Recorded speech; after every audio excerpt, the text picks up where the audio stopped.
Welcome to section 2 of 14.2. We are going to work with the frequency distribution table. So if you could find this page on your note sheet, let's walk through it. We're going to complete the cumulative frequency table here that you see below, and we're going to find the mean of this. So what I want to do here is let's fill in the class marks: 65, 75, 85, 95, and then this should say 110. Change your number to 110. This would be 105. Class marks, remember, were based on the midpoints. So maybe you even want to make a note up there that this was the midpoint of the class limits.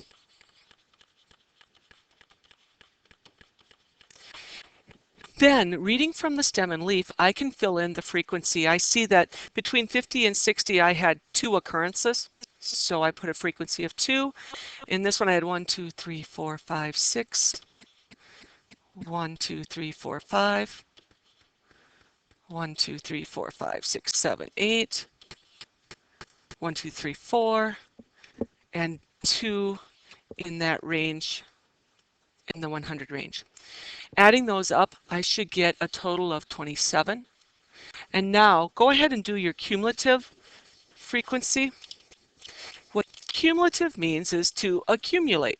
So we're going to accumulate the total number of data points. So I'd have 2 plus 6 gives me 8. 8 plus 5 equals 13. 13 plus the 8 equals 21. 21 plus 4 equals 25. 25 plus 2 equals 27. And that's a good thing because that ties out with what we thought for a number of data points. The last column talks about the frequency times the class mark. What we're doing here is getting an average amount that based on the class mark, which is the midpoint, times the number of times it occurs, will give us the frequency times the class mark. So this would be 110 in value, 390, 375, 680, 380, 210, for a grand total of 2,145 if you took your calculator. Maybe you want to make a note to yourself, this was 2 times 55. This was 6 times the class mark of 65. Just so you can remember how you came up with that. So now what I'd like to do is calculate the mean based on this frequency and class mark idea.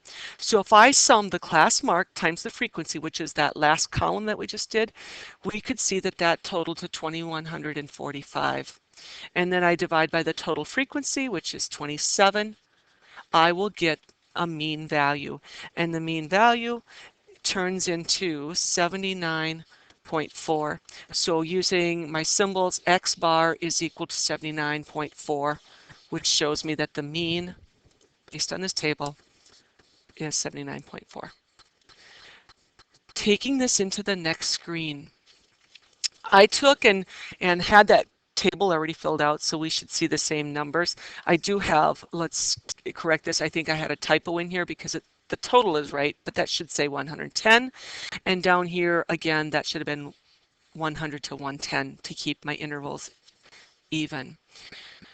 So what we want to do is use this frequency distribution to find the mean. We're going to do an estimated mean on this.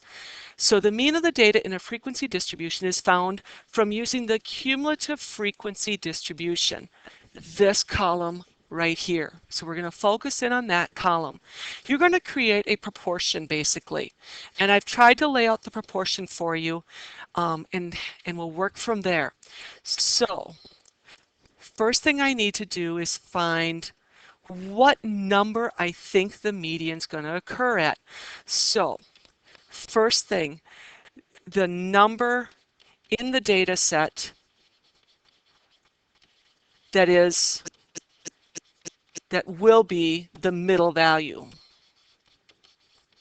So if I had 8 items, the fourth thing would be the middle value. Here we have 27 items. So I would say I'd have 13 data pieces ahead, 13 data pieces after, and then this one in the middle would be my median, wouldn't it? So if I went in 14 data pieces, I would hit my median. So the 14th data piece would be where my median, whoops, I spelled wrong, would be where my median occurs. That means I'm going to look at my cumulative frequency. There's up to 2 values. The 8th value finishes in the 60 to 70 class limit. 13th value finishes in the 70 to 80th class limit. That means my 14th data value occurs from 80 to 90. Somewhere in there is the median value. All right, so I'm going to take the frequency of the class the median is in.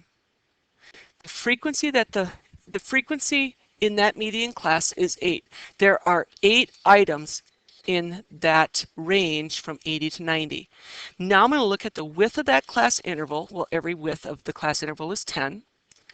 And I'm going to set that equal to the number of data values you must go into the class to reach the median. So I ended at the 13th data point when I was in that 70 to 80 range. The 14th data piece will actually be the very first data piece in the 80 to 90 range. So the first one, and then I'm going to do an estimate of how far into that range it is. Cross multiply, 10 equals 8x. So x is equal to 10 divided by 8. So maybe over here, you're going to do set up the proportion and solve it.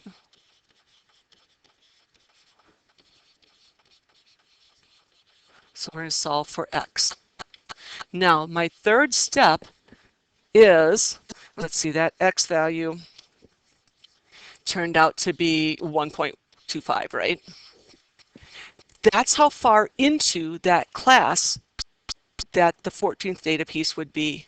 So I'm going to take 80 plus my 1 1/4 that I just estimated and say that my estimated mean is 81.25. Okay?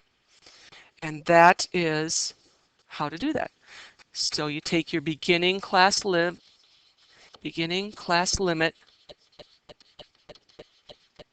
with that interval where the data piece lies and our new calculated amount, which was x, and that will be our estimated median. Okay?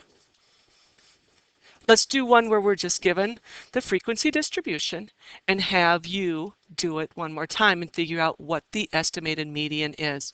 So we've got a frequency of 7. Let's do the cumulative one. 7 plus 9 is 16. 16 and 13 make 29. 29 plus 37 is 30, plus 7 is 36, and then 40. So there are 40 data pieces. Where would the median occur? The median occurs at the 20th, or 40 divided by 2, at the 20th data entry. If I go back to my frequency table here, I would notice I'm going to highlight the interval in which that occurs. So I'm looking for where I'm going from 16 is the end of the 35 to 50 interval. So it appears to me that the median is going to be in the 50 to 65 range. Good to know. Since this was the end, the 16th data point ended that one, then I would have the 17th, 18th, 19th, 20th data point. This will be 4 into this set, right? And I need that when I go to this proportion. So the frequency of the class the median is in. That means there was 13 data pieces in that interval. The width of my intervals in this case is 15.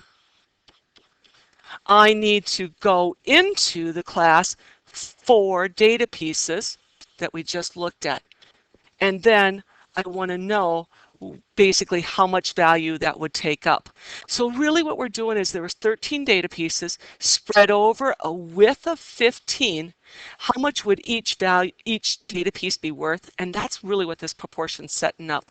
So I'm going to cross multiply. I'm going to get 60 is equal to 13x. Divide by 13.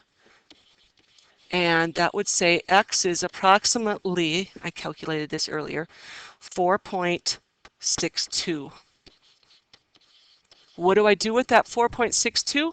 I add it to the beginning value. So I take my beginning value of that interval, add it with the calculated amount. So I'm going to take 50 plus 4.62, and that's going to equal 54.62, and that's my estimated median. So that's what we'll be working on in homework this next time. And here will be the homework assignment. And we'll see you Monday, ready to do that. Thanks for listening.